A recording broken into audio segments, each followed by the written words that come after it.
Boa tarde a todos.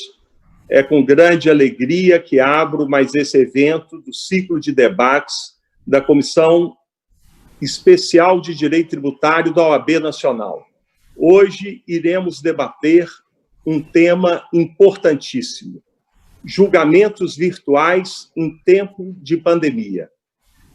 Gostaria de agradecer a presença do ministro João Otávio Noronha, presidente do STJ, do doutor Marcos Vinícius Coelho, ex-presidente do OAB, presidente da Comissão de Estudos Constitucionais, dos nossos colegas de comissão, Fábio Calcini, Breno Oliveira, Cláudia Bernardino e o Alessandro Rostanho, que vai mediar os trabalhos de hoje. Eu, introduzindo o tema, o que eu gostaria de ouvir dos senhores, do senhor ministro e dos advogados aqui presentes, que têm uma atuação nos tribunais e na justiça e no contencioso de primeira e segunda instância. Como tem sido a experiência das sessões virtuais, dos julgamentos virtuais? O que pode ser aprimorado? Quais são os defeitos? Quais são as vantagens? Os julgamentos estão mais céleres? Os tribunais estão mais céleres? E uma pergunta para nós refletirmos e debatermos: o julgamento virtual será o novo normal?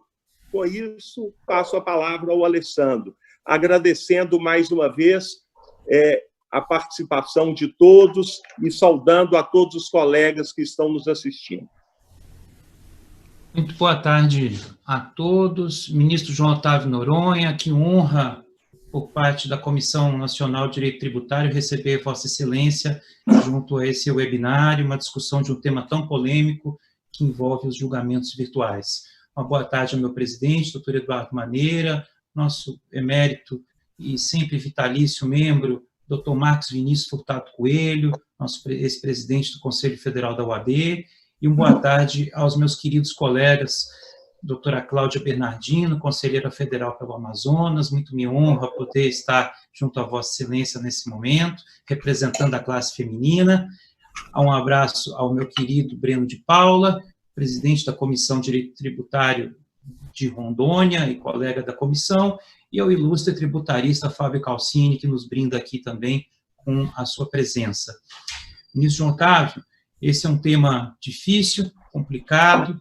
A advocacia tem as suas reclamações e os seus questionamentos, assim como também tem os seus elogios em torno de todas as disposições e esforços que tanto o Supremo Tribunal Federal e o Superior Tribunal de Justiça vêm desenvolvendo no momento sobre os julgamentos virtuais. Antes de passar a palavra a Vossa Excelência, eu vou passar a palavra aqui como coordenador ao Dr. Marcos Vinícius Furtado Coelho, que, em nome do Conselho Federal da OAB, vai fazer uma saudação a Vossa Excelência e introduzir o tema. Marcos, meu caro. Obrigado. Gostaria também de saudar e agradecer a presença ilustre e honrada para todos nós do presidente do Superior Tribunal de Justiça, ministro João Otávio Noronha, que representa com muita dignidade e altivez a qualidade da magistratura brasileira. Ele que também nos honrou sendo, para toda a nossa felicidade e orgulho, conselheiro federal da Ordem dos Advogados do Brasil, representando o grandioso estado de Minas Gerais. Saúdo o queridíssimo amigo Eduardo Maneira, presidente da Comissão de Direito Tributário e também professor da Universidade Federal do Rio de Janeiro, titular da cadeira de Direito Tributário, um jurista de nosso país. Saúdo o doutor Rostanho, a quem agradeço o convite e também parabenizo pela organização deste webinário. O doutor Fábio Calcini, grande amigo, jurista e tributarista do Brasil, a doutora Cláudia Bernardino e o Breno de Paula Oliveira, também da Comissão de Tributário. Saúdo os colegas, as colegas e os colegas advogados que se encontram no canal da OAB nos acompanhando. Esse tema sobre o julgamento virtual, ele me faz lembrar é algo que está faltando muito no Brasil hoje e no mundo que vivemos. Algo que é da essência do direito. Desde Roma e bem antes, desde Grécia antiga, nós sabemos que direito anda junto com prudência. Daí a denominação de jurisprudência, né? A procura do que é certo e do que é justo. O direito é a ciência do justo, do que é equitativo, do que é prudente. Então, trazendo para a linguagem popular e para um conhecimento popular, a diferença entre o veneno e o remédio está na dose. Quer dizer, se a dose é exagerada, inclusive de um remédio, ele se transforma em um veneno. Então, percebo que nesse momento nós temos que agir com prudência, com cautela em todos os temas do Brasil e também no debate sobre o julgamento virtual. O que é que isso significa para a advocacia? Não vamos nos opor, principalmente em momento de pandemia, ao plenário virtual, às tecnologias. Não vamos atirar, jogar pedras nos trens, não é? Não vamos repetir erros do passado, como se dizia que as sentenças seriam nulas porque seriam datilografadas pelo juiz, não mais seriam escritas à mão.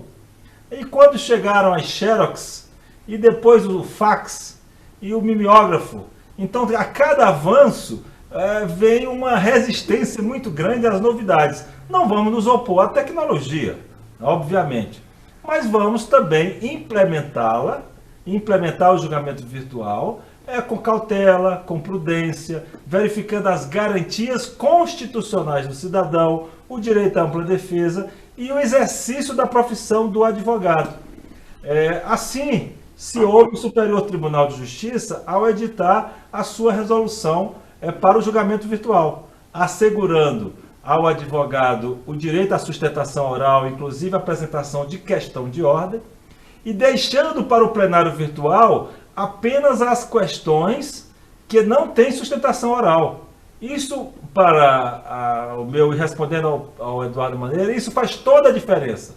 Porque no Supremo Tribunal Federal, por exemplo, nós tivemos que fazer, a OAB teve que fazer um pedido no sentido de uma reflexão maior quanto ao plenário virtual, não ao plenário da videoconferência. Esse também temos sustentação oral e direito à questão de ordem. Mas no plenário virtual estão sendo julgadas várias matérias que têm sustentação oral. Mas como o plenário virtual não é ao vivo, o plenário virtual fica 5, 6, 7 dias, o processo posto para apreciação dos julgadores, o que o advogado é obrigado a fazer?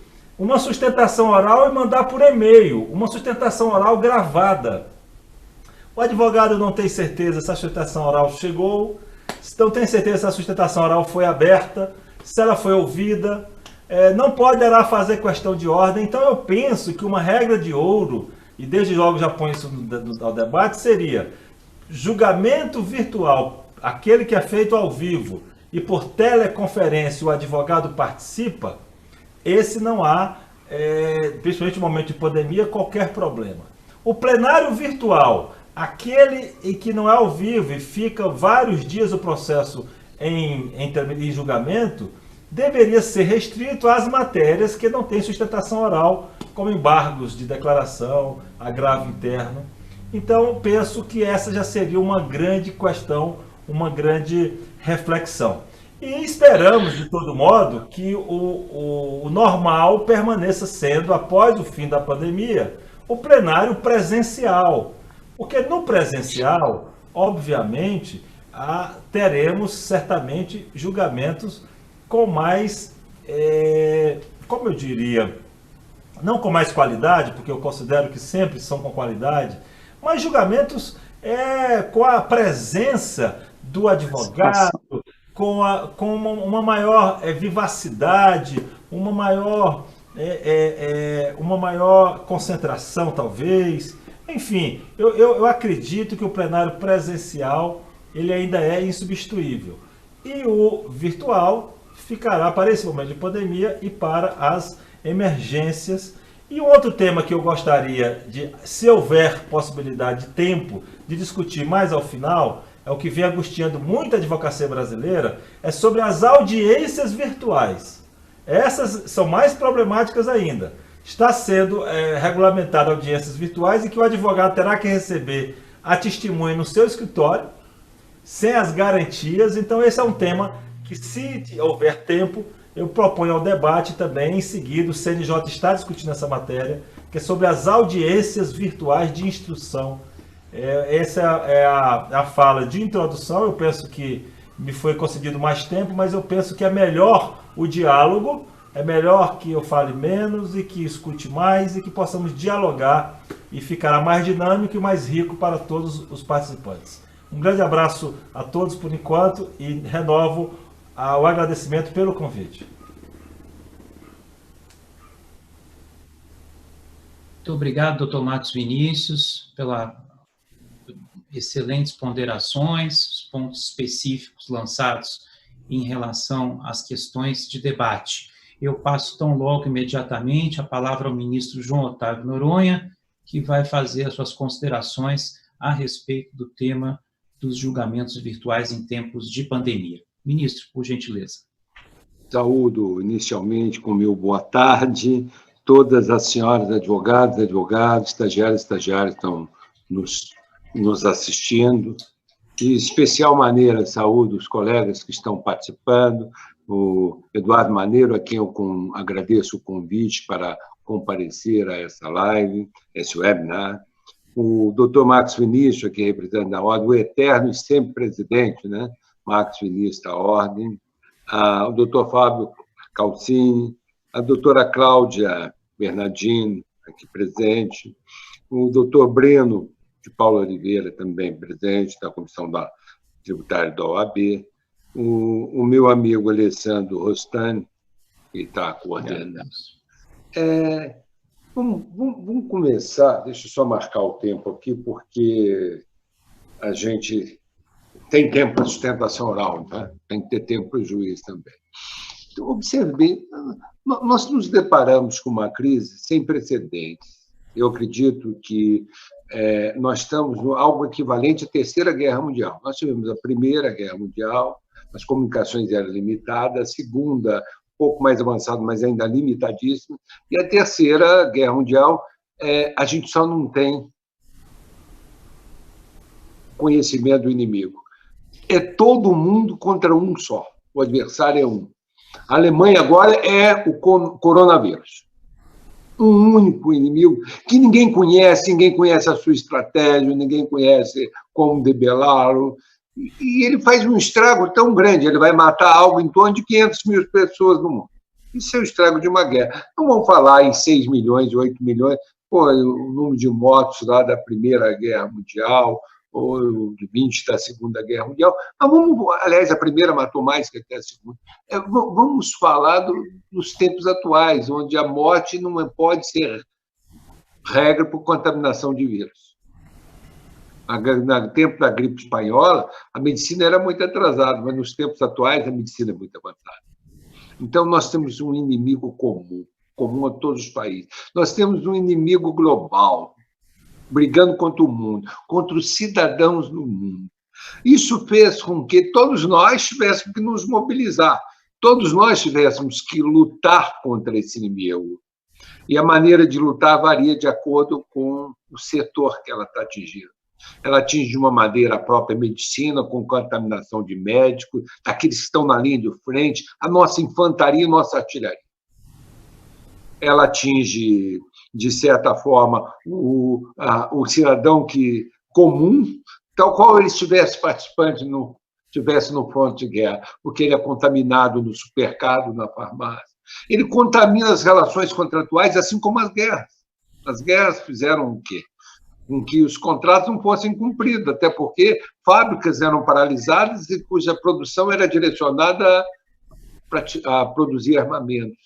Hoje nós estamos produzindo máscara, nós estamos produzindo material especial para evitar o coronavírus, para evitar a contaminação. Nem de ataque, são de defesa. Hoje. Então, cada setor está sendo atingido de uma forma. A comunidade jurídica não está indefesa, não está indefesa, não está indefesa a esse ataque e sofre suas consequências. Eu me lembro que quando isso chegou, começou em janeiro, fevereiro, o carnaval, eu fiquei muito preocupado, porque eu vi que aquele negócio não ficaria na China. Ali eu vi. Essa pandemia, ela vai muito além da China, a Organização Mundial de Saúde está errada, demorou a diagnosticar que se tratava de uma pandemia, ficaram muito lento e fez com que o mundo desarmasse, ou melhor, que o mundo demorasse muito a se armar em termos de defesa, que levantasse, né, cavasse as suas trincheiras, e com isso, todo mundo viajando de um país para outro, a contaminação se generalizou. Bom, isso impactou a comunidade jurídica também, na medida em que os negócios param, os contratos não são cumpridos, pessoas querem reivindicar direitos, outras querem judicializar questões de saúde, nós nos encontramos com um problema. Os fóruns estariam fechados, os tribunais não estariam funcionando. E os advogados, nem todos dispostos a se arriscarem a se contaminar. A sorte é que nós temos, o Poder Judiciário brasileiro estava um pouco à frente em matéria de informática. Nós estávamos, de certa forma, não preparados especificamente para isso, mas preparados para uma mudança cultural e comportamental na tecnologia da prestação do serviço de justiça no país. E o judiciário, então, veio ao longo do tempo se adquirindo, se aparelhando, informatizando cada vez mais, e o Superior Tribunal de Justiça não foi diferente. Nós investimos pesadamente. Para vocês terem uma ideia, nos últimos tempos, eu tenho dito, não é hora de contratar funcionário, é hora de investirmos em informática.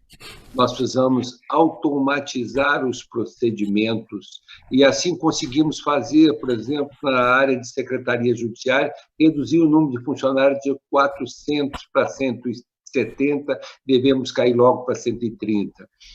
Alguns aposentaram e outros foram removidos para a área onde precisavam, onde estávamos carentes. Acabamos com algo que, historicamente, já não se justificava, taquigrafia, 70 funcionários lá, ou 65, parados, anotando que não era preciso. Quando hoje nós precisamos de decodificar ou degravar um voto, nós simplesmente colocamos a fita, tem um hardware que faz a degravação e depois um funcionário simplesmente confere e temos o voto num tempo muito mais rápido, muito mais ágil e tão seguro quanto feito pela taquígrafo. Também não mandamos ninguém embora, remanejamos, a gente precisava de conferencista, de funcionário que fizesse assim, revisão dos votos nos gabinetes, isso estava segurando, o ministro já tinha proferido voto, estava pronto, mas não tinha quem revisasse, não conseguia publicar. Então, a gente precisava agilizar isso. Então, o judiciário, de certa forma, nessa crise, é o que estava, fora a medicina, mas é o que estava mais aparelhado para enfrentar, não o judiciário, a comunidade jurídica, porque assim também estão os escritórios de advocacia. Assim também estão os escritórios de advocacia. Pois bem, eu disse, e agora, o que vamos fazer? Prorrogamos e continuamos, no primeiro momento, só com as sessões virtuais e com as decisões monocráticas. Mas repele a ideia de decisões monocráticas como prioridade a existência de um tribunal. O tribunal é algo que nos dá a ideia de colegialidade. Então, não é razoável que um tribunal fique decidindo monocraticamente decisões escoteiras dos seus pares, suprimindo o debate, um amadurecimento de teses que precisam ser enfrentadas para o desenvolvimento do direito no Brasil e para que a gente mantenha intacta, íntegra a ordem jurídica. E assim nós evoluímos. Evoluímos para marcar as sessões em videoconferência. As virtuais nós já tínhamos, mas precisamos avançar. As virtuais eram limitadas, as virtuais não julgam mérito, não julgam processo de sustentação oral. As virtuais, de regra, são processos limitados a agravo regimentais, e bom que esteja assim, como bem ponderou o doutor Marcos Vinícius. É muito bom, eu não acredito que em sessões virtuais nós possamos discutir questões complexas que exigem um debate maior, que o direito precisa ser amadurecido. Não, isso não é a sede adequada, o julgamento virtual, para questões novas, ou até para alteração de jurisprudência. Não se pode proceder isso numa sede onde os votos são friamente colocados e não há o debate. Só alguns colegas ponderaram, poxa, mas é só no Brasil, mais 3 países, que nós temos sessões públicas. Na França não se debate publicamente, se decide secretamente. Assim é na Inglaterra, assim é na França, assim é na Itália. Não tem nenhum problema lá julgar por sessão virtual, porque na França o juiz não pode falar com o advogado da parte, ele não recebe. Mas tudo bem, lá é assim. Aqui não é. A cultura jurídica brasileira repele esse tipo de procedimento. E eu dizia isso aos colegas franceses e italianos, 2 ministros da corte italiana e 2 ministros da corte francesa, dizia como vocês recebem advogado? E a isenção? A isenção é uma questão de ética e moral, está na cabeça, está na conduta do juiz. O juiz que não tem independência para conversar com o advogado, para receber o memorial, ele não tem condições de ser juiz.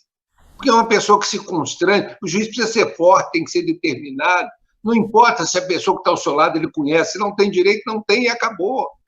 Eu sempre digo, quando alguém que se julga meu amigo fica aborrecido com uma decisão minha, porque amigo não é interesseiro. O amigo não cobra esse tipo de coisa. Você pode estar errado, você decide com a sua convicção. Cobrou porque amigo não é interesseiro. E a gente sabe. Eu tenho vivência, um ministro superior do Tribunal de Justiça, um juiz de direito tem que ser preparado para enfrentar essas situações. As escolas de advocacias têm que investir profundamente na formação ética dos profissionais da justiça. Então, nós não podemos temer isso.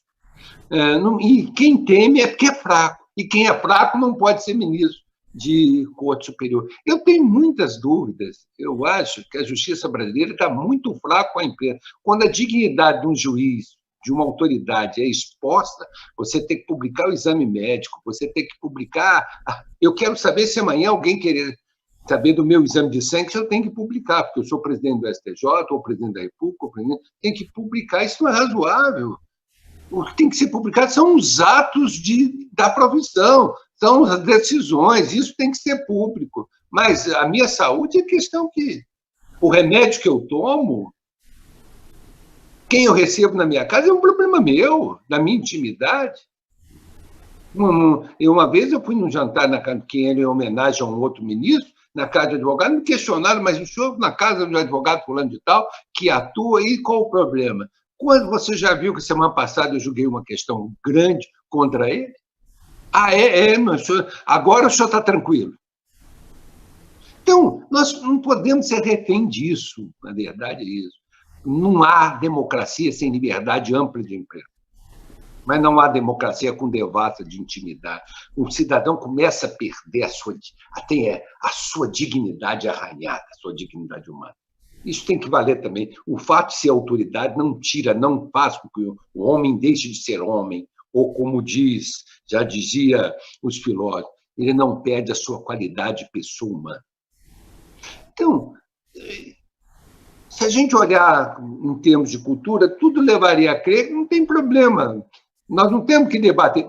Não é a verdade brasileira. A verdade brasileira é de um juiz, numa deliberação pública, em onde você se convence e convence o seu colega publicamente. Você sabe como jogou o fulano, como jogou o cicrano, você conhece o juiz brasileiro. Isso facilita. É muito fácil um advogado te vender, um advogado inescrupuloso, ou alguém te vender, para dizer assim, olha, eu consigo eliminar com isso de Noronha para você, ele sabe como eu julgo, ele sabe como eu penso, mas é bom que todo mundo saiba como eu penso. Porque eu não posso ser um homem, eu não posso, a cada julgamento, ter uma caixinha de surpresa. As pessoas têm que saber como eu penso, como eu acho, para saber o que esperar da justiça, é a previsibilidade da justiça. E a previsibilidade passa pelo conhecimento das posições dos pares, do conhecimento da posição dos juízes. É isso importante, saber como joga a corte, como pensa o ministro A, como pensa o ministro B. E isso não tem que ser dado em entrevista, em cochicho, isso tem que ser dado no voto, na atuação no tribunal. Isso é transparência fundamental. Então, eu cheguei e disse, olha, não cabe a gente querer ampliar, como pretendia, as hipóteses de julgamento pelo sistema virtual. Eu entendia que isso não era razoável, não era saudável. Um ministro queria colocar tudo como Supremo Tribunal, não é a tradição do Superior Tribunal de Justiça, nós não vamos por aí. E eu já estava estudando, eu dizia, eu estou estudando um outro caminho, e o caminho que eu tenho é um julgamento por teleconferência. E por que por teleconferência? Porque o julgamento não deixa de ser presencial, tá? Como nós estamos aqui, um olhando para o outro, ainda que pela tela, nós estamos sabendo, vendo a expressão, vendo a conduta, todo mundo sabe como o fulano está votando. Mas nós temos que fazer um julgamento por videoconferência com a presença do advogado. Então, ele fica, quem está assistindo ao julgamento da Corte Especial sabe, o advogado entra na sala de julgamento, virtualmente, no momento em que é chamado o seu processo. Ali ele faz a sua sustentação oral, ali ele pede a palavra. É lógico que não vai dar a palavra a todo advogado, os advogados são inteligentes, espertos. Eu já vi advogado mudar um voto do Supremo com o ministro Moreira Alves, né, um falecido advogado, que era uma águia, muito competente, brilhante, e tal, e ele dizia que não podia perder. Ele foi lá e colocou uma questão de fato, tinha nada a ver, o Moreira Alves xingou, acabou que suspendeu o julgamento, ele teve tempo, voltou e corrigiu a tese, o próprio Moreira Alves voltou atrás. Quer dizer, isso é ato de inteligência que a gente vê. Não estava procrastinando em nada, ele estava lutando ardentemente pelo direito do seu cliente. E o fez com muita competência. Então, observe bem. Então, eu disse, não, nós temos que ter a presença do advogado. Mas a presença do advogado não pode ser admitida só para a sustentação oral. No julgamento presencial, físico, eu chamo presencial por videoconferência, e presencial físico, em todos tem a presença. Online, a gente dizia, né? Ao vivo do ministro. A diferença está numa tela ou está no mesmo ambiente físico. Ali, nós temos que também permitir ao advogado que acompanhe o julgamento, seja agravo, seja resto, e ele pode pedir a palavra e pode fazer uma observação, levantar uma questão de ordem, uma questão... Aliás, questão de fato não cabe no STJ. O pessoal fala uma questão de fato. Não tem questão de fato. Na realidade, em julgamento de tese. Tem questão de ordem, né? Tem uma questão de ordem. Mas já é a tradição, a prática, falar uma questão de fato. Mas observe bem.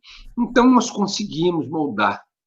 Pedir uma inscrição até 24 horas, porque tem que fazer um preparativo. Vocês estão vendo aí como é, lá numa quantidade enorme de processo, a secretaria tem que preparar. Não dá para escrever meia hora antes, na hora. Isso tem que ser processado. Então, até 24 horas, a secretaria está reclamando muito comigo, está muito apertado. Talvez a gente passe para 48, que é o tempo do Supremo, para dar tempo. Mas eu ainda estou insistindo para ficar 24 horas e dar mais tempo do advogado pensar se vai fazer a sustentação, se não vai, porque senão começa todo mundo a se inscrever e depois desiste. Então, eu digo 24 horas é um prazo que eu estou procurando manter razoável.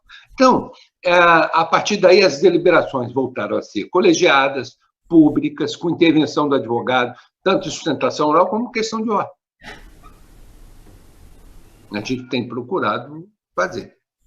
Olha, nós recebemos uma denúncia, olha, não é fácil, vocês têm a Cláudia penalista, não é tributarista, não é fácil julgar uma ação penal com 15 réus. Não é fácil receber uma denúncia com 15 réus, aliás, 17 réus e 17 sustentações orais. Nós começamos às 9 da manhã e fomos até às 9 da noite. Paramos 1h30 para o almoço. Podemos fazer um horário menor, não de 2 horas, 1h30, porque estava em casa, ninguém ia sair, ia almoçar em casa, mas você precisa descansar um pouco. Não há quem aguente sessão. Eu saí da sessão naquele dia com dor no corpo, dor de cabeça, porque é uma tensão tremenda. E no vídeo a gente não consegue ver quem está pedindo a palavra, ou o ministro pede. É um trabalho redobrado. para a gente familiarizar. E com isso, me parece, a experiência está nos mostrando que a gente consegue manter a amplitude da defesa nesse julgamento por videoconferência, muito maior que no virtual. O virtual eu tenho defendido que o voto tem que ser, o ministro votou, o voto tem que ser aberto imediatamente aos advogados, como é na sessão de videoconferência ou na sessão presencial. Eu acabei de votar, todo mundo soube o que eu votei, sabe como eu votei, como me posicionei. Por que só vai revelar depois? Até para que a parte possa alertar o outro julgador. Então, gente, tem gente oriunda do Ministério Público, tem gente oriunda do Magistrado. Não é fácil você querer dar transparência a tudo. O cidadão não entende. Poxa, mas agora é para agradar advogado? Não é para agradar advogado, é para dar transparência ao julgamento. Olha, nada tornou mais transparente o julgamento que aquele voto que é disponibilizado online para os ministros. Eu, na minha tela, eu tenho o relatório, eu tenho o voto. Mas o ministro fica sabendo antes. E qual o problema de me saber? Ele vai julgar. É muito bom, eu sei na véspera, eu não preciso pedir vista, ou às vezes ligo ao colega, você tem um erro aí, você está colocando isso está errado, observe isso. Aí, na hora, uns não concordam, então vamos debater lá em público, o outro fala, não, realmente eu não vi. Principalmente em matéria penal muito sensível, gente. Prender alguém, receber, é algo que impacta não só a vida do réu. Cabral está com toda a geração condenada, a mulher, os filhos, os netos, todo mundo vai lembrar disso. É assim que funciona a sociedade, no mundo todo.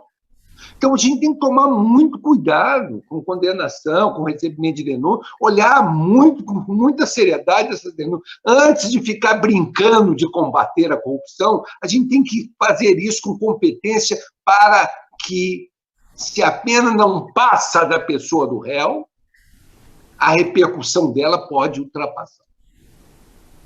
Olha, é difícil o filho de um condenado conseguir emprego na comunidade que o cidadão foi condenado. As pessoas precisam conhecer essa realidade. Então, o que me preocupa muito é isso. Transparência, e a gente tem que julgar. Há uma proposta, alguns voltaram a insistir que a gente aumentasse as hipóteses. Eu esgotei meu tempo, mas em 5 eu falo que eu acho que todo mundo quer saber. O futuro da videoconferência ou da coisa. Então, me dê mais 5 minutos que eu prometo finalizar. Agora, se eu ultrapassar, se tiverem coragem de caçar a palavra do ministro, eu espero que vocês não tenham processo no STJ. Mas, Ministro Noronha, a palavra está com Vossa Excelência e uma grande aula de experiência que estamos tendo. Mas observe bem, eu não posso ampliar para julgamento virtual, pelas razões que coloquei, as hipóteses de julgamento meritório. Eu acho que não devia estar lá agravo que julga improcedente o resto, salvo se for recurso repetitivo. Aliás, recurso repetitivo, quando a tese for consagrada, a Corte já cumpriu o seu papel. É difícil as pessoas entenderem isso, mas é verdade. A Corte já decidiu a tese, não tem que estar lá mais. Então, nós estamos agora com um procedimento de filtrar, não vai entrar nem no sistema, não será nem distribuído. Baixa. Baixa porque a gente precisa de tempo para julgar as teses relevantes. O meu não é exatamente igual, então vamos examinar. Se o seu não é, vamos examinar. Então distribua. Não é? Volta. Porque todo mundo tem uma diferencinha que, na realidade, não existe, né? No caso concreto. Uma coisa é o que o advogado me fala, e outra é quando eu vou ver os autos. Porque não que o advogado ajude de uma fé, é a maneira de visualizar a questão. Isso é muito importante. Isso acontece até com testemunho. Às vezes há conflito entre testemunhas sem que nenhum esteja mentindo. É o ângulo, a maneira de enxergar. Isso acontece também no processo. Um tem uma tese, outro tem outra, a maneira de visualizar. Às vezes estamos dizendo a mesma coisa e estamos visualizando divergência que não há. E, ora, temos divergência e estamos achando que não tem. Isso acontece. A experiência de 20 anos, de 17 anos de magistratura me mostra isso com muita intensidade. Então, observe bem, não é hipótese, não cabe isso. Ali o que nós temos que trabalhar é aprimorar para que o voto seja aberto. Votou o relator, o outro que votar, todo mundo que votar, o voto ser publicado imediatamente, disponibilizado. Não tem que só publicar quando concluir o julgamento. Você vai publicando e todo mundo vai sabendo como está correndo o julgamento. Como é no CNJ. O CNJ funciona assim. Parece que no Supremo era assim também. Não sei como está hoje, até não estou acompanhando exatamente o Supremo. Bom, e o julgamento por teleconferência ou por videoconferência? Qual o seu futuro? Bom, nós não pretendemos alongá-lo para depois do coronavírus. Por quê? Porque eu ainda acho que, no volume de processos chegam no STJ, a presença física ajuda muito a gente a debater, a discutir, a conversar. Essa convivência é importante. Segundo, o que pode ser aprimorado? E aí eu falo isso, tem colega que arrepia de raiva, de ódio, mas eu vou contar ao senhor. Por que a Cláudia tem que sair do Amazonas para fazer uma sustentação oral?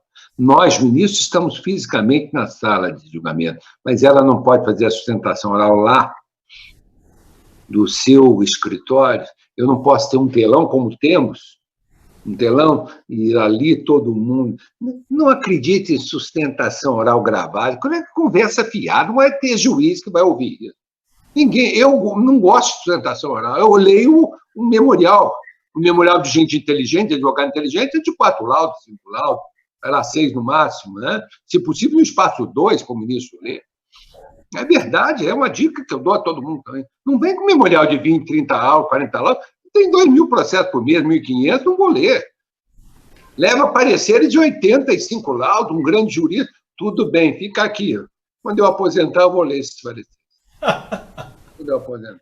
Não tem. Um ministro Rui Rosado, falecido ministro Rui Rosado, como grande ministro e grande jurista que foi, ele era um homem inteligente, de visão. Ele não fazia parecer, fazia uma nota técnica, 8, máximo 10 laudos, fácil de ler, de compreensão, sintetizava até. É isso, o momento é esse. O momento é da comunicação rápida, ágil. Um juiz que recebe 1.200 processos, 1.500 processos, não tem tempo para ler.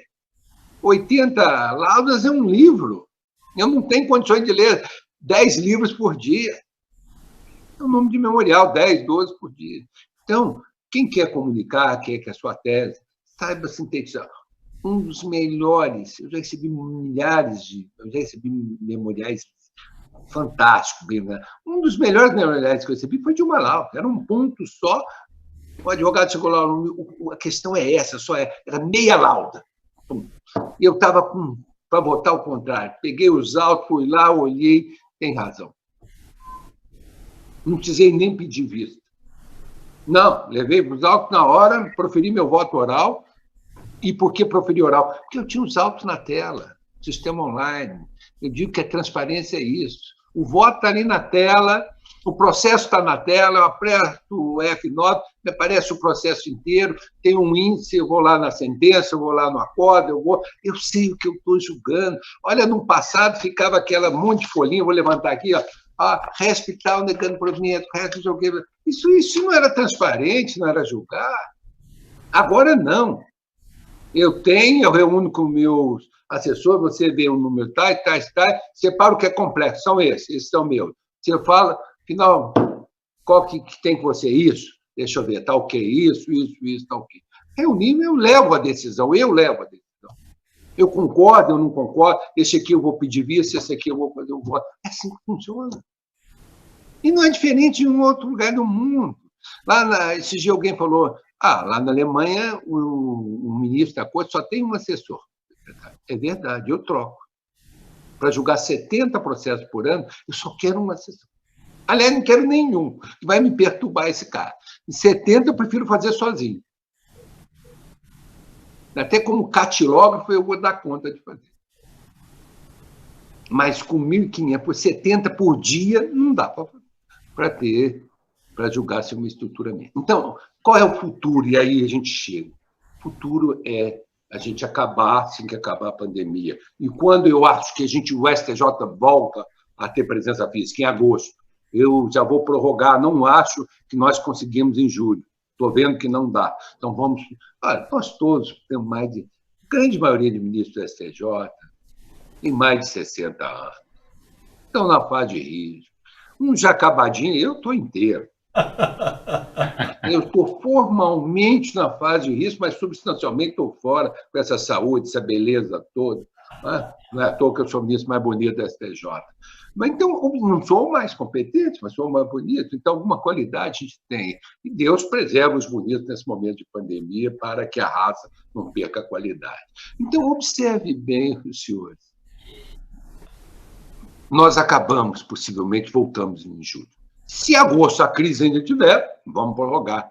Vamos prorrogar. Se depois sairmos e tivermos que voltar, vamos voltar, não vamos ter nenhum receio. Fazer o isolamento social. Até porque parece incrível, né? O STJ está produzindo mais. O STJ está... Aí o pessoal fala, uma coisa é produzir, disse um colega, outra é assinar. Nós temos que produzir com qualidade. Um dia um colega me disse, não, eu sou o que mais julgo, eu sou o que mais julgo aqui no meio. Não, eu falei, você é o que mais assina a corda, o que mais julga, não. Isso é uma coisa diferente, tem que julgar e assinar, e nós precisamos julgar. O ministro tem que julgar. Assinar é uma consequência. Né? Então, observem os senhores. Não vamos, até o final de julho, até porque julho é férias forenses, nós não vamos funcionar. Tá? Julho, ainda possivelmente, vamos estar fechados. Segundo, então, voltamos plenamente. O que podemos mudar, se o plenário concordar, os ministros concordar, é permitir a sustentação oral. A ministra Nancy já é favorável, a gente tem que conversar, porque a Cláudia vai vir a Brasília pegar um avião, o mundo mudou e vai mudar muito mais se ela pode fazer a sustentação oral de lá, se ela pode pôr um e-mail e me mandar um memorial, se ela pode inserir o e-mail no processo, eu estou na tela ali, pode inserir o memorial dela no processo, posso ter uma pastinha lá, memoriais.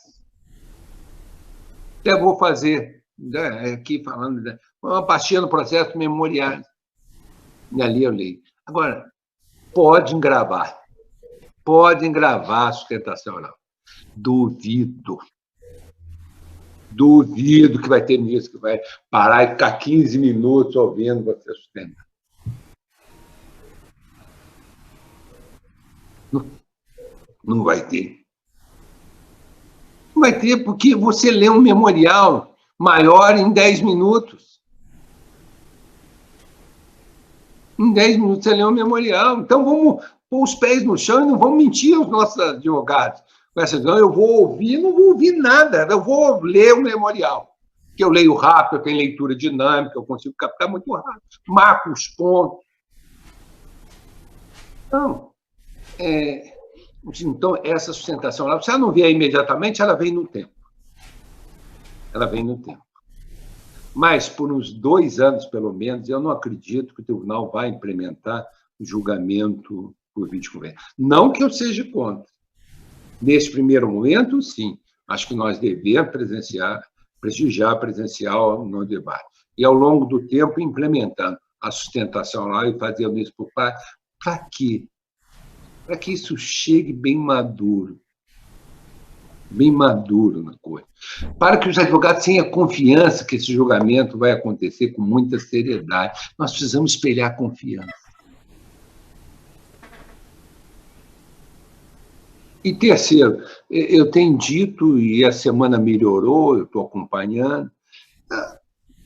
Primeiro, a dar exemplo de cumprimento de norma, tem que ser os julgadores, os ministros superiores do Tribunal de Justiça. Então, lá está dito que se o advogado pedir a exclusão do julgamento por videoconferência para aguardar o presencial, o ministro não tem que questionar se é relevante ou não é. Isso foi colocado com esse intuito. Obter a confiança do advogado. Se ele diz que não quer, então vai aguardar. Vai protelar. O jogo foi claro. Nós colocamos porque ele não tem confiança. Isso é questão de tempo. Daqui a pouco, o julgamento presencial vai ficar, por videoconferência, vai espelhar tanta confiança que a gente vai poder suprimir isso. Mas, no primeiro momento, ainda não. É igual o julgamento virtual. Por que advogado não confia? Ele acha que todo mundo vai acompanhar o relator. Não é verdade, isso não é verdade. Eu vejo tudo que está sendo julgado na corte, eu faço questão de olhar. Claro, eu tenho que saber o que eu vou aquecer. Às vezes, mesmo olhando, passa erro. O volume é muito grande, passa erro. Por isso, nós precisamos, Maxine, aprovar nossa PEC da relevância, com teto, para que o STJ possa julgar melhor, possa qualitativamente influenciar mais positivamente a ordem jurídica nacional. Olha bem, hoje o estudante não lê mais doutrina praticamente. Ele lê os precedentes do STJ. Quem enriquece o precedente do STJ? Os advogados com seus memoriais, com seus arrazoados, que fazem os ministros estudarem. Boas teses nos levam a ter que mergulhar e estudar. Então, a doutrina vem pela via da jurisprudência. Pode saber disso. A doutrina hoje é colocada nos votos dos ministros. A França é proibido citar doutrina, só precedente judicial. Eu sou radicalmente contra. Qual o problema de citar a doutrina? A doutrina nos ensina o juiz, e por que o juiz não vai dizer de onde ele está oferindo aquele entendimento? Então, nós não devemos prosseguir. Isso, no futuro, pode voltar. Eu acredito que vai voltar, vai ser implementado. Acredito que nós precisamos fazer as audiências por teleconferência. Eu não sei por que tem que montar um aparato para ouvir o Fernandinho Beiramar cada vez que ele tem um crime. Que vai 20 carros da polícia, helicóptero. Por que não é ouvido na prisão? Põe defensores públicos lá. Chama o presidente da ordem, alguém lá no dia que fosse ouvido, para não ter problema. Deixa bem transparente. O testemunho dele pode ser ouvido pelas partes lá, ou por qualquer um que queira fiscalizar. O que não justifica a gente gastar um dinheirão, né, com helicóptero, carro, armas, não sei o quê, tá? Para quê? Para ouvir meia hora o senhor Fernandinho Beiramar. Eu tenho...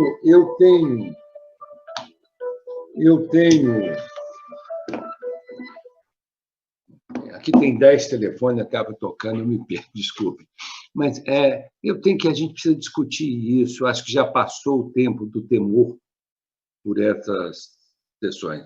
Eu acredito que hoje o perigo maior que atenta contra a liberdade não está nessas questões, né? Tem outras posições, em prestações de prisões, etc., que não vamos discutir aqui. Mas, então, não acredito. O julgamento virtual não deve ser ampliado, embora haja um pleito de alguns ministros, não deve. O julgamento por teleconferência deve restar de imediato a possibilidade de sustentação oral à distância, também para finalizar com o temor dos ministros. Como funcionava a justiça em Brasília no começo do STJ, ou no tempo do Supremo? Você tinha um número de advogados que era como na Corte de Cassação francesa, a Corte americana, que atuava em Brasília. Eles equivaleriam a advogados credenciados pela Corte. Não era, mas como se for. Era um número finito. Você sabia, eram 20 ou 30 advogados que atuavam em Brasília. Todo mundo sabia quem era, e todo mundo no Brasil contratava esses advogados. Na França, para você atuar numa corte de apelação, você tem que ter um tempo de formado e fazer uma outra prova da OAB. Para atuar no tribunal, na corte de cassação, você tem que fazer mais uma prova na OAB e ter tantos anos de exercício. Assim é na Europa, de um modo geral.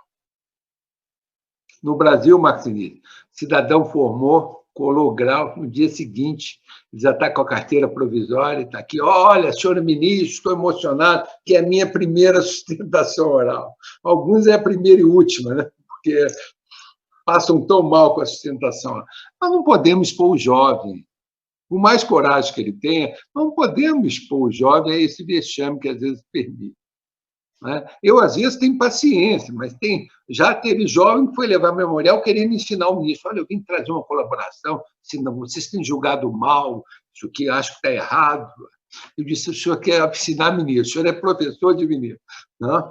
Que faculdade o senhor formou? O senhor já está autorizado. Então, eu até conversei, orientei, porque esse jovem está perdido. Esse jovem, se fosse no tempo do Carlos Alberto Menezes Direito, ele ia levar uma bronca se fosse para fora do gabinete. Então, não é por aí. Eu, que sou professor, eu acho que nessa hora a gente tem que acender a luz, pedir a ele que sentasse, conversei, que não se faz isso. Ele, né? Tem ministro que ele tem de idade, tem de ministro, tem de juiz, tem de julgador, e aí ele até agradece. Então, mas isso acontece muito. Agora, como é que nós vamos abrir e o Brasil inteiro fazer sustentação oral? Eu quero chamar a atenção dos senhores. Não é São Paulo e Rio, é São Paulo, Rio, Amazonas, no interior de Minas, ok? Vai ter até atleticano, torcedor do Atlético, que não sabe nada de direito falando. Não, porque se fosse inteligente, seria cruzeirense.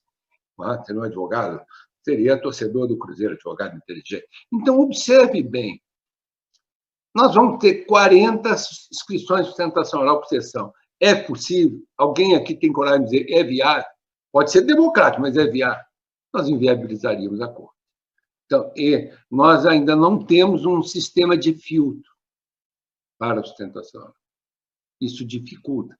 Se nós tivéssemos um sistema de filtro na própria advocacia, quem pode atuar nos tribunais superiores, quem pode atuar no tribunal de apelação, a gente estaria com mais facilidade para implementar. Também gosto de chamar a atenção para o fato que, lá na França, é razoável o cidadão mora em Paris, ou ele pega um trem, está 3 horas no máximo em Paris. No Brasil, é 3 horas de avião. Caro, o voo, se estiver chovendo, não decola, se tiver vento, não decola, as incertezas são muito maiores. Então, o risco, o advogado tem que vir na véspera, tem que pousar. Não, gente. A pandemia trouxe todo esse problema. A gente está enfrentando.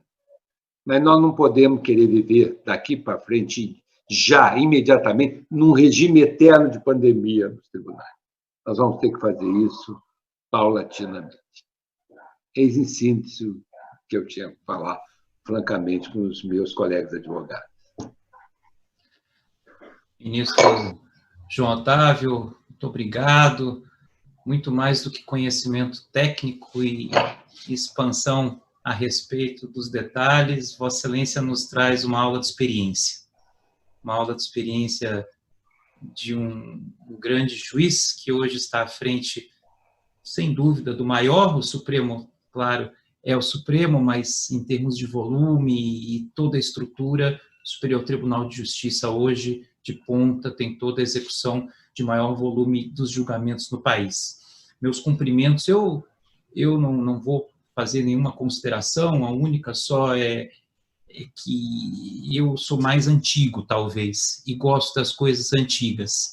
Prefiro, claro, as situações digitais, me filio muito a elas e tenho hoje uma aplicabilidade muito grande em termos de internet, facilidades, e gosto muito disso. Mas a sensação de estar presente no STJ, debater, sobretudo num despacho, não até numa sustentação oral, mas num despacho com o ministro do STJ, nos pontos técnicos, através de um memorial curto, preciso e objetivo, não vai me tirar a saudade. E é essa saudade que eu espero que retorne logo, para poder não só abraçar Vossa Excelência, claro, cumprimentando, e também poder exercer a arte da advocacia que todos nós aqui gostamos de fazer.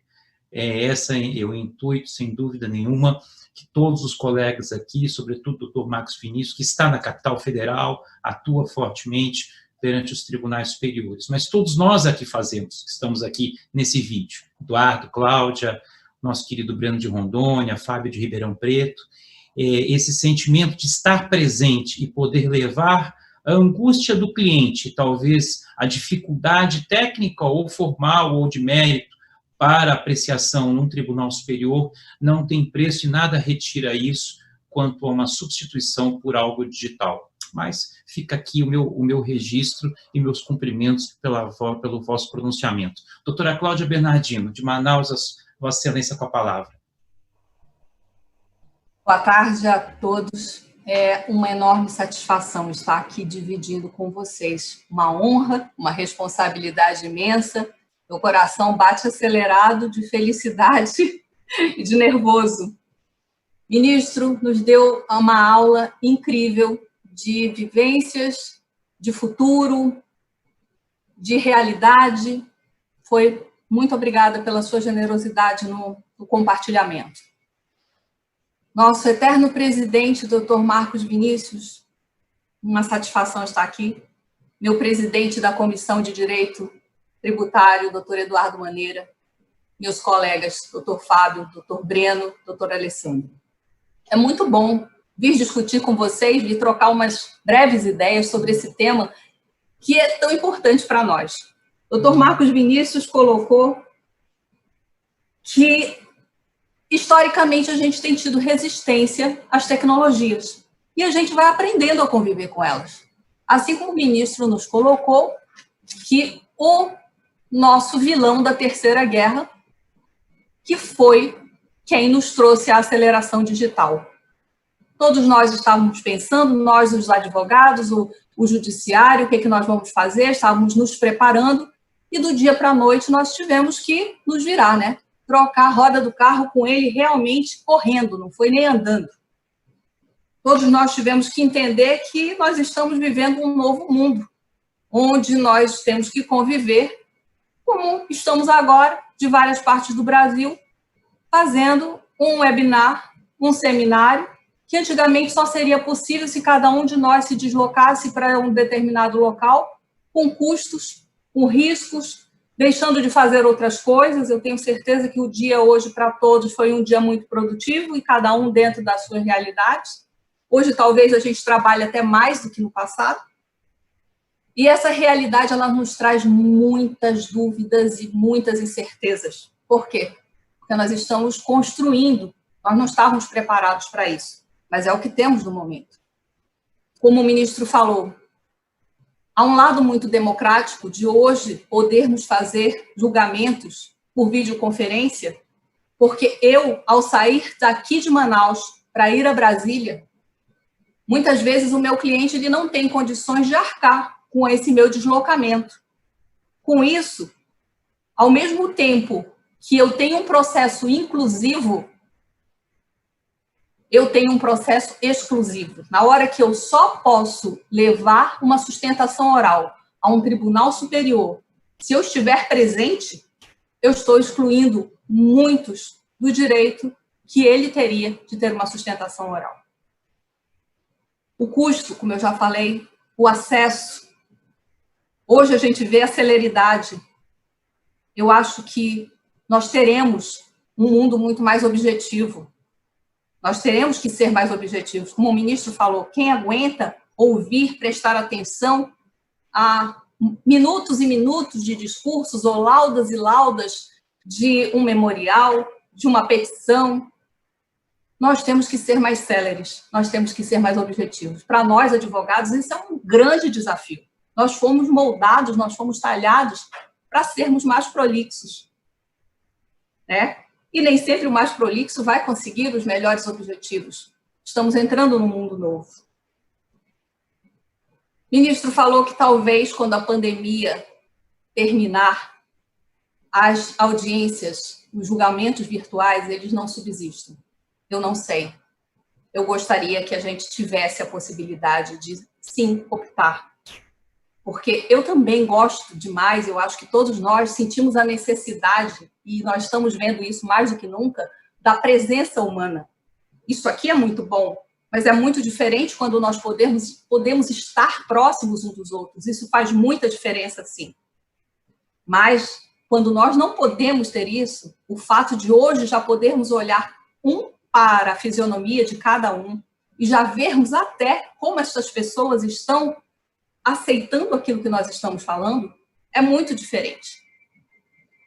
Então, caros colegas, permitam-me chamá-los assim. Eu queria dizer para vocês que nós estamos construindo história. Nós estamos tendo que redesenhar as estruturas do judiciário, as estruturas dos nossos escritórios. Nós estamos repensando para que termos salas enormes, se hoje, quando você tem uma televisão, um computador, uma câmera na sua frente, você às vezes resolve muito mais coisa do que se você tivesse um ambiente muito mais sofisticado.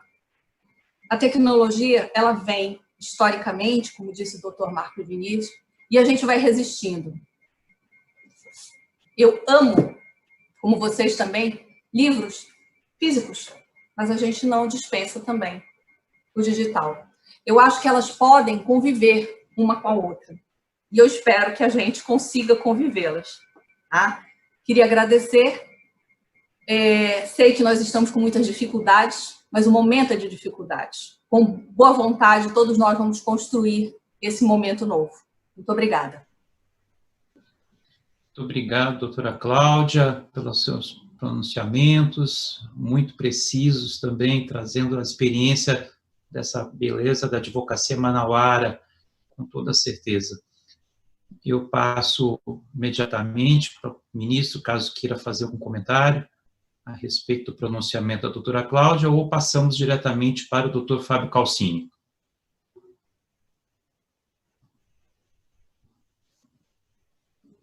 Doutor Fábio. Boa tarde a todos, boa noite já. Desejar um agradecimento a todos que nos assistem nesse dia de hoje, um momento especial. Agradecer o convite do Rostanho, cumprimentar o nosso presidente Maneira, Cláudia, Breno, ao nosso querido sempre presidente e amigo Marcos Vinícius, e, obviamente, ao excelentíssimo presidente e ministro João Otávio Noronha. Bem, 2 pontos. Primeiro, confesso que eu tive até lendo alguns materiais, um livro recente sobre o futuro dos advogados. Aliás, a Cláudia mostrou um livro, exatamente esse livro aqui, que me empolgou muito, porque foi escrito há 10 anos atrás, e ele fala de algumas situações em 2020, exatamente quando eu estou lendo. E ele conseguiu identificar e prever muito do que acontecia, né? Não houve previsão da pandemia, mas dos fatos na área jurídica ele conseguiu identificar muitos, e me deixaram realmente uma certa vontade de mudança. E com isso, com certeza, nós que tentamos acompanhar essas modificações, acreditamos que, óbvio, que julgamentos, não o virtual em si, né, sem a presença de advogado, mas o processo eletrônico e todas as suas ferramentas, cada vez mais vai dar celeridade, diminuição de gastos, custos, entre outros aspectos. Mas, por outro lado, ouvindo o ministro presidente, doutor João Otávio de Noronha, realmente algumas reflexões nos cabe com a necessidade de que tudo, como na linha do Marcos Vinícius, tenha prudência, né? Acredito que não há como fazer uma disrupção, uma mudança de pronto na realidade que existe no sistema jurídico e na atuação do Poder Judiciário. Isso é aos poucos, e tudo tem que ser com muita calma pelo tamanho do nosso país, pelo tamanho do judiciário e a complexidade do acesso ao judiciário e das demandas. De fato, isso vai revolucionar ao longo do tempo, e a pandemia nos trouxe essa reflexão. Mas o que eu gostaria até de ouvir um pouquinho mais o presidente, o ministro Noronha, diz respeito à observação que foi feita dos precedentes da conduta dos advogados, né, em relação à concepção de sustentação oral. De fato, temos que colocar de vez em quando uma meia-culpa, né, na nossa classe, que de fato, em algumas ocasiões, em temas já pacificados ou já reiterados, insistem, em algumas ocasiões, em sustentações orais que, naturalmente, acabam até constrangendo, como o ministro Noronha falou. Mas, quanto a precedente, esse é o ponto, a visão do ministro em relação a esse tema, como essa questão tem evoluído, principalmente depois do novo CPC, em matéria tributária, que me parece onde a aplicação, a questão é muito de direito em algumas ocasiões, isso pode ser um elemento aí de celeridade da segurança jurídica, né? E vemos que, de fato, os estudos a respeito de precedentes têm aumentado frequentemente. No meu caso, por exemplo, por coincidência, a minha disciplina que eu leciono no mestrado do IBET é exatamente precedentes administrativos e judiciais em matéria tributária, trazendo esses aspectos para a academia, saindo da pragmática para a teoria, né? Então, algo que me parece que, a título de futuro, merece ainda um maior enfoque é realmente o cuidado, o carinho e o julgamento amplo, quanto maior possível, do debate nos casos de precedentes. E aí faço uma observação. Ainda tem tido muito embargos de divergência que mereceriam uma conversão já em precedente, em repetitivo, porque nós temos visto, em algumas ocasiões, o STJ julgar temas relevantes em embargos de divergência e depois voltar a ter que reapreciar o tema em repetitivo. Não sei se não seria o caso de reavaliarmos, em razão disso, essa questão dos embargos de divergência, né?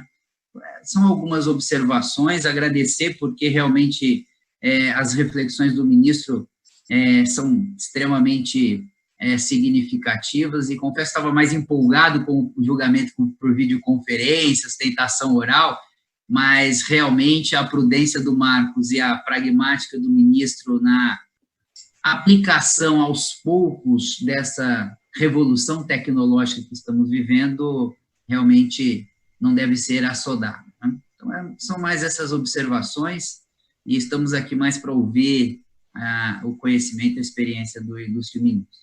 Muito obrigado. Sou Fábio Calcini, muito obrigado pela sua manifestação. Ministro Noronha, alguma colocação? Na realidade, Fábio, eu acho que nós não temos que acabar, nós precisamos estender os efeitos vinculantes também ao embargo de divergência. O embargo de divergência unifica a jurisprudência e passa a ser a tese da Corte. Então, se a gente examinar com detalhe o código, nós vamos ver que ele tem força vinculante, porque o relator não pode dar prosseguimento a processo cuja tese está em conformidade com julgamento em tese de repetitivo ou com orientação predominante da Corte. O embargo de divergência é predominante. De embargo de divergência costuma sair súmula. Então, nós precisamos entender que nós temos várias técnicas de julgar com força vinculante. Não é só o recurso repetitivo. Aliás, eu tenho dito, se as decisões dos tribunais superiores não se revestirem de força vinculante, para que Tribunal Superior? Para revisar a decisão do Tribunal de Justiça? Isso não existe no mundo. A finalidade do tribunal é dar a última palavra na interpretação da lei federal e, dissipando as divergências entre as várias cortes, e interpretar por último, ou seja, a lei federal para manter a integridade da ordem jurídica. Esses dois papéis só se alcançam com força vinculante. Então, o que a gente precisa entender, às vezes, eu chamo muita atenção de colega, gente, não vamos julgar isso ainda como repetitivo, não vamos julgar ainda com força vinculante. Há determinados temas que precisam amadurecer. Quando se julga muito rápido, está sujeito a erro. O Superior Tribunal de Justiça é um tribunal composto por 32 seres humanos. Não vou falar mais homem, que é muito machismo, mas entre homens e mulheres, 32. Aliás, eu digo que a composição ideal era o STJ, Cláudia, com 32 mulheres, lógico, eu como presidente vitalício. Seria uma composição moderna. Mas observe bem, o STJ é composto de ministros, de homens que se equivocam. Eu já evoluí a minha opinião, os meus entendimentos em muitas matérias. Eu julgava de um jeito, fui julgando, fui olhando o que está acontecendo na sociedade, comecei a examinar melhor a repercussão da minha decisão ou das decisões do tribunal e falo, olha, não está bem. Nós decidimos algo pensando que aconteceria algo que não está acontecendo. Pelo contrário, nós estamos criando um problema, às vezes, no mercado, ou num segmento, ou para um sindicato. A gente precisa...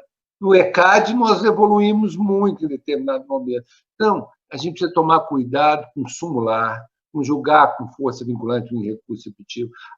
Há determinados... A gente não tem que receber 1000 processos da mesma tese, mas julgar 6, 7, 8 é bom, para depois a gente cristalizar o entendimento, porque isso permite-nos, num juízo de observação extra-tribunal, ou seja, examinando a repercussão na sociedade, a gente tem melhor oportunidade de conferir o acerto ou desacerto da nossa decisão e temos tempo de corrigir. Quando nós corrigimos algo que já está simulado, o impacto é maior. A gente causa perplexidade na sociedade. E eu tenho dito, é melhor corrigir logo. Nós vamos mudar, tem um ano, mas sim, estamos errados. Estamos cientes que estamos errados, não vamos permanecer no erro, isso não é inteligente. Nós temos que pedir desculpa à sociedade, nós erramos e estamos dando um caminho certo. Porque, olha bem, decisões do Tribunal Superior traçam pautas de conduta à sociedade. E teses equivocadas podem levar a sociedade para equívocos, ou pode inviabilizar um segmento, pode quebrar um setor. Tudo isso pesa na responsabilidade do julgador. E nós temos que ter uma atenção redobrada pelo grau da responsabilidade que repercute no ombro de cada ministro.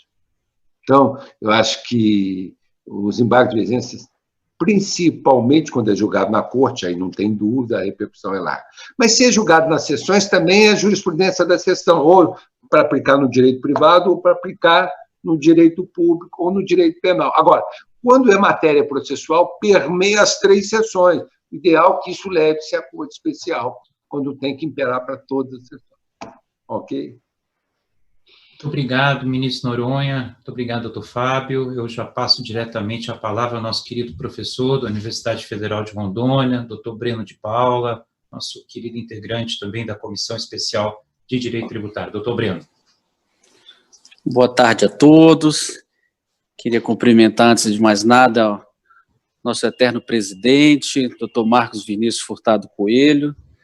Receba as felicitações de Rondônia, da bancada rondoniense, do presidente Elton Assis, Franceni, Andrei e Alex Sarquis, que não cansaram de pedir para eu mandar abraço para Vossa Excelência, para a sua liderança e todo o Conselho Federal da OAB.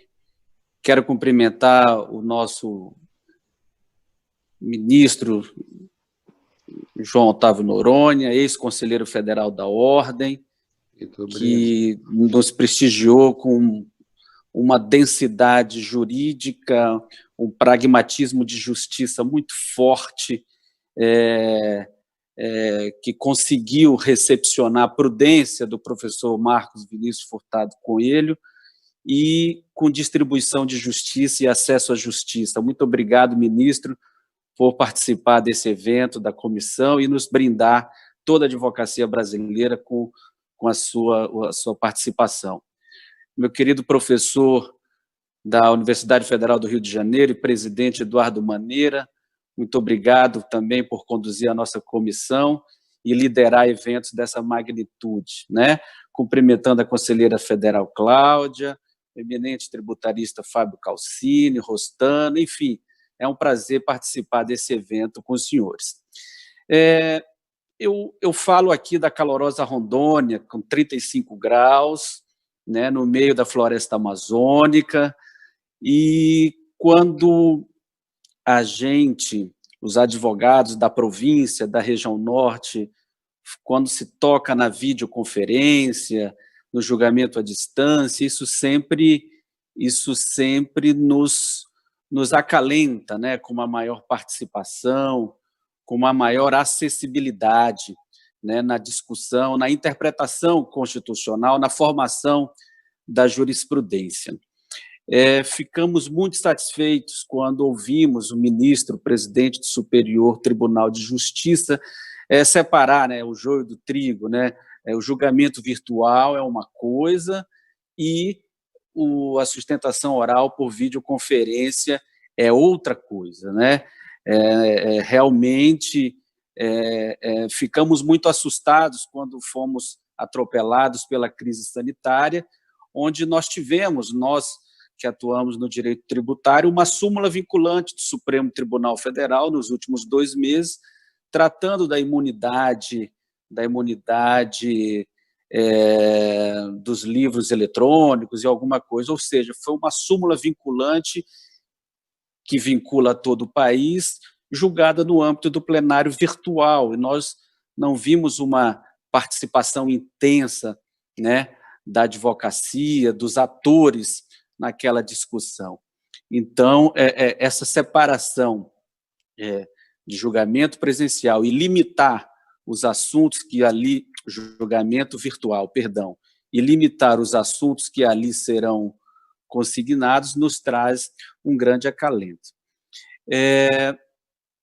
Nós, da advocacia tributária, claro, nós estamos falando hoje com o presidente do STJ, que todos que atuamos no STJ, sabemos a diferença do STJ, a acessibilidade, a qualidade, isso não é um merchan, todos nós sabemos a diferença que é atuar no STJ, diferente dos tribunais federais, enfim, a qualidade, a acessibilidade, tudo é mais fácil no STJ. Agora, nós temos um contencioso tributário administrativo muito forte e muito represado. Tratar de videoconferência no STJ, que não é fácil, mas é muito mais fácil do que tratar no CARF, no TIT, nos tribunais administrativos. Então, nós temos todos que talvez isso ficaria para uma próxima webinar, mas que nós dependemos também dessa acessibilidade, dessa participação perante os julgadores, né? Eu gostaria de, se desse tempo, ouvir o eminente professor Marcos Vinícius e o ministro Noronha a respeito dessa questão de acessibilidade.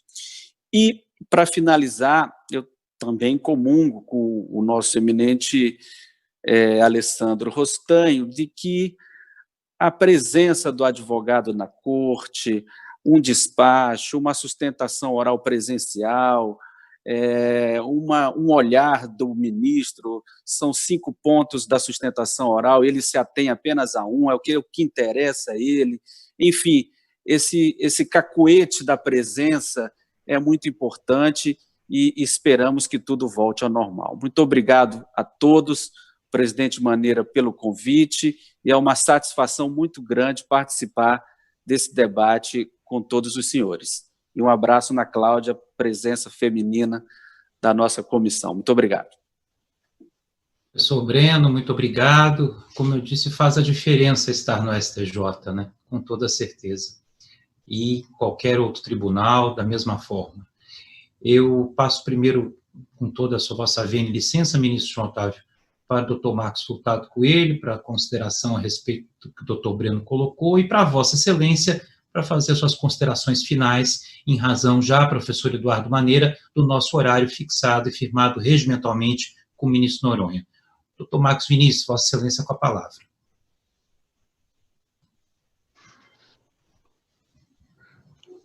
Está sem som. Está sem som, Marcos.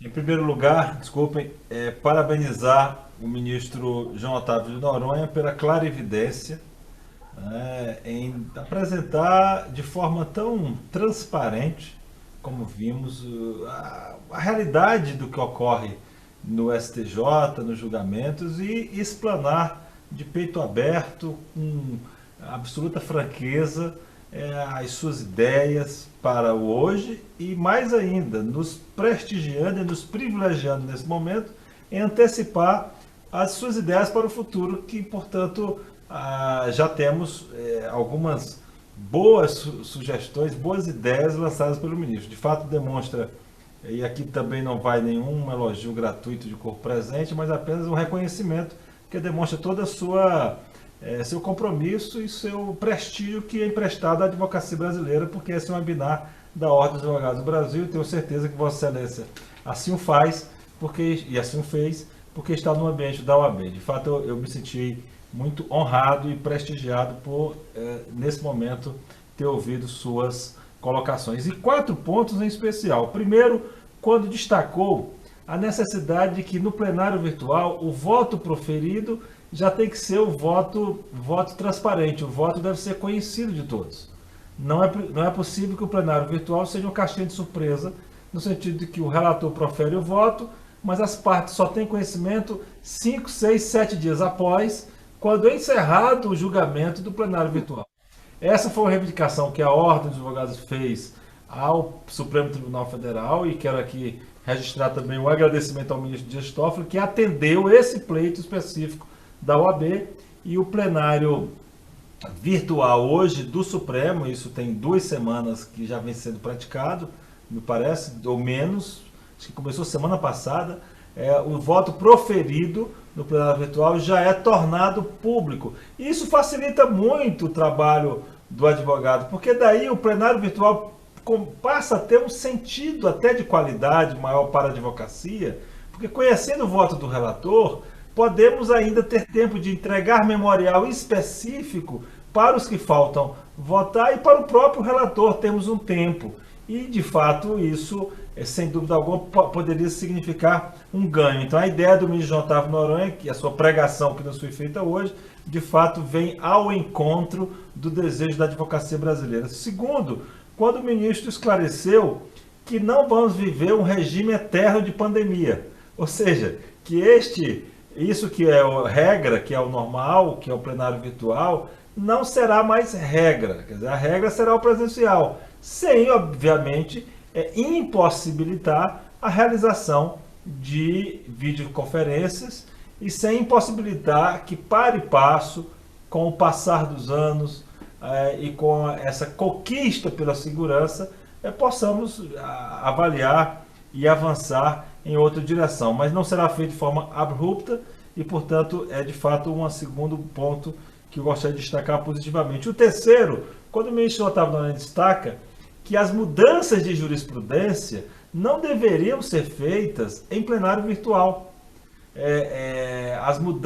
O plenário virtual é para confirmar os precedentes já existentes, confirmar as teses já vigorantes, que são processos simples, mas uma virada hermenêutica, uma mudança de jurisprudência que, de acordo com o CPC, deve ser acompanhada da modulação dos seus efeitos, até para garantir a segurança jurídica, a boa-fé, a previsibilidade. Porque imagine, o ministro João Otávio destacou que o STJ deve ter, e tem mesmo, essa função pedagógica, de ser o padrão normativo.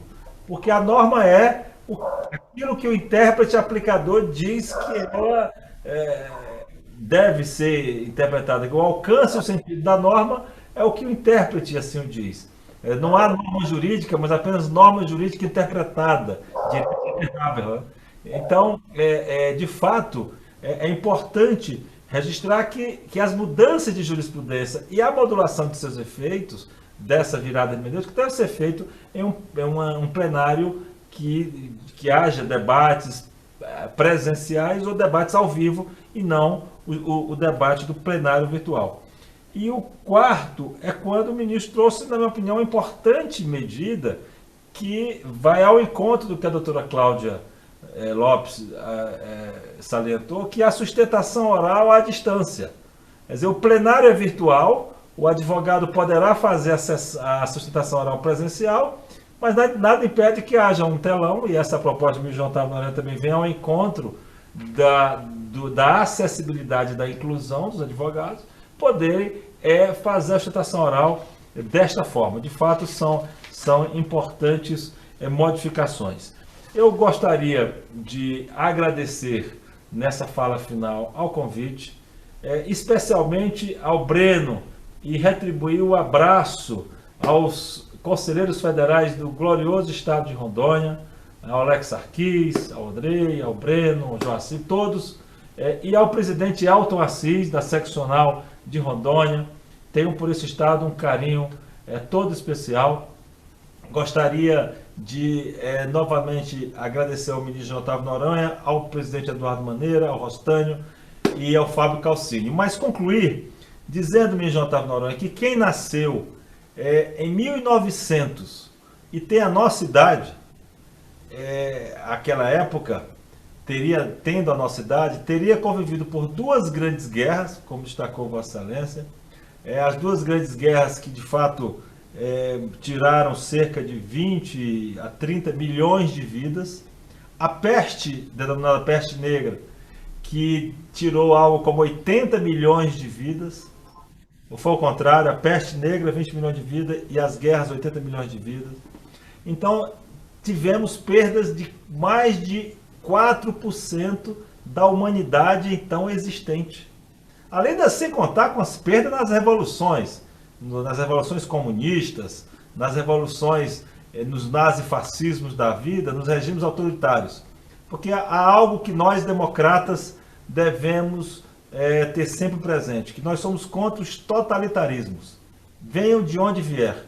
totalitarismo de direita, totalitarismo de esquerda, nós somos democratas, nós somos a favor do Estado democrático de direito, de acordo com as normas legais. Então, a humanidade saiu deste momento e saiu mais fortalecida, porque aprendeu com os erros e implementou acertos. E eu creio que após essa pandemia, que de fato, como foi batizada pela Cláudia Lopes como a terceira grande guerra, essa pandemia que está nos atingindo certamente fará com que nós possamos, nós como humanidade, sairmos mais fortalecidos.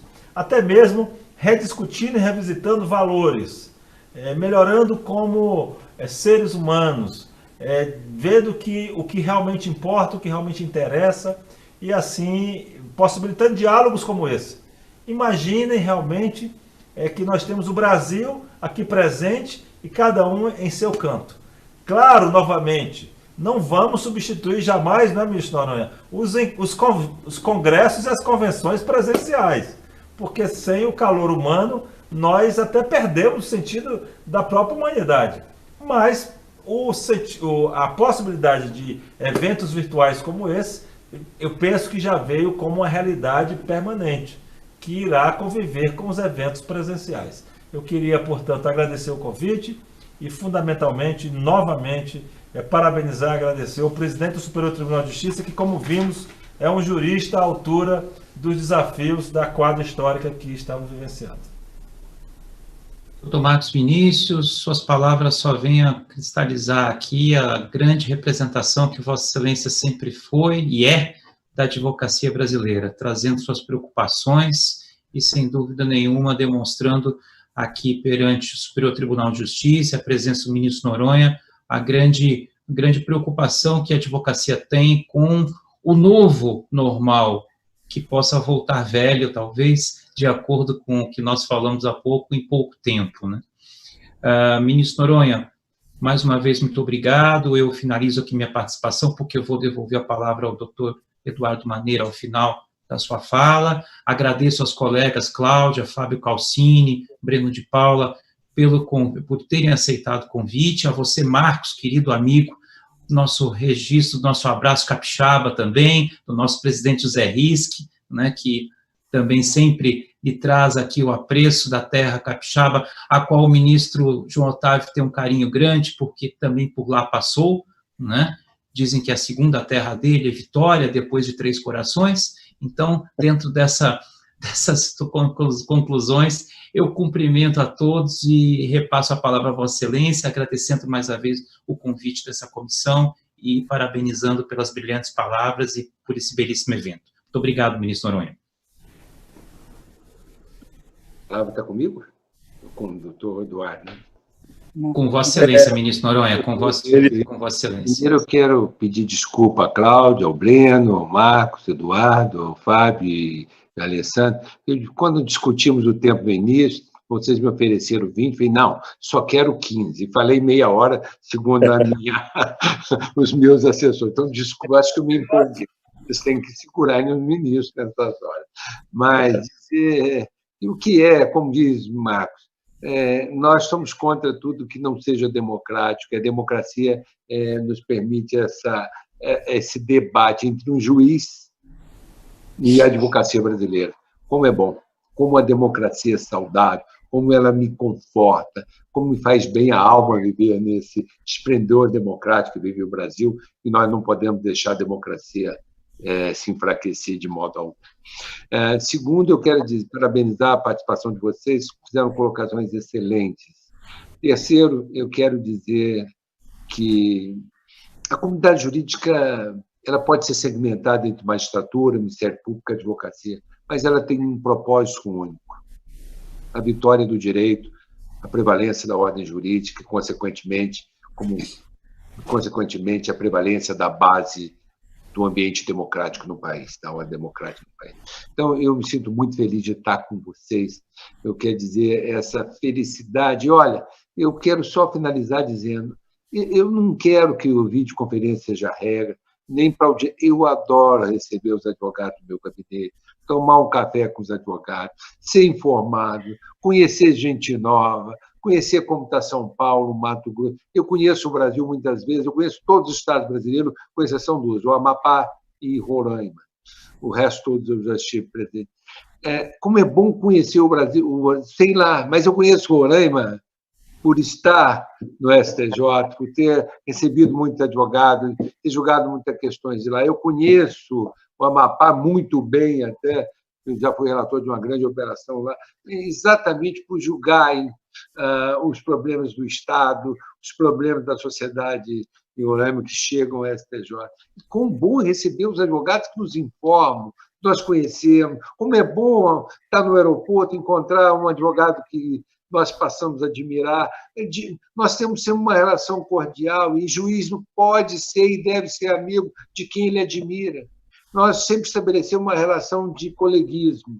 Quando temos admiração recíproca, nós transformamos o coleguismo em amizade, em respeito mútuo, em admiração a se perpetuar. Isso não gera, eu não perco a independência por ser amigo de fulano, de ciclano. Eu já disse, o dia que eu perder essa independência, a condição de julgar porque eu sou amigo, eu não posso mais ser magistrado.